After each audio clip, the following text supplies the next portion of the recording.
കാസർഗോഡ് വെള്ളിക്കോത്ത് നെഹ്റു ബാലവേദിയുടെ 35ാം വാർഷികത്തോടനുബന്ധിച്ച് കുട്ടികൾ ഒരുക്കിയ വാൾഡോഡിൽ ശ്രദ്ധേയമാകുന്നു. നാടിന്റെ സാമൂഹിക സാംസ്കാരിക തുടുപ്പുകളും കാർഷിക സംസ്കാരവും കുട്ടികളുടെ കരവിരുതിലൂടെ ചുമർചിത്രമായി മാറിയ കാഴ്ച ആരെയും ആകർഷിക്കുന്നതാണ്. വെള്ളിക്കോത്തിന്റെ സാമൂഹ്യ സാംസ്കാരിക കാർഷിക ചരിത്രവും തനിമയും അടയാളപ്പെടുത്തുകയാണ് ആനന്ദ് പത്മൻ എന്ന കലാകാരനിലൂടെ. 250 സ്ക്വയർ ഫീറ്റിലാണ് ഗ്രാമം നിറയുന്ന കാഴ്ച.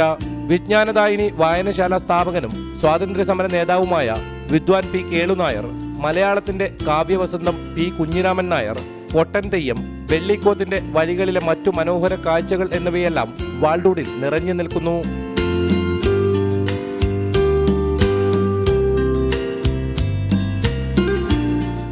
ഇത് ഒരുപാട് ചെറിയ ജോമെട്രികളും വരകളും കുഴികളും ഒക്കെ കൊണ്ടാണ് ഇത് ചെയ്തിരിക്കുന്നത്. ഒരു കണ്ടിന്യൂസ് ആയിട്ടുള്ള ഒരു ആർട്ട് വർക്ക് അല്ലത്. ഇതൊരുപാട് ചിത്രങ്ങൾ ചേർന്നിട്ടൊരു വലിയ ചിത്രം ഉണ്ടാകുന്ന രീതിയിലാണ് വാൾഡോഡിൽ എന്ന് പറയുന്നത്.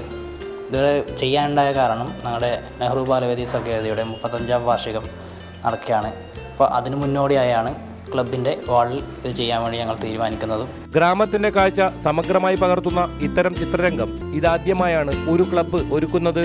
ബാലവേദി സർഗവേദി ഒരുക്കിയ വാൾഡോഡ് ഇപ്പോൾ നിരവധി പേരെയാണ് ആകർഷിച്ചു വരുന്നത്.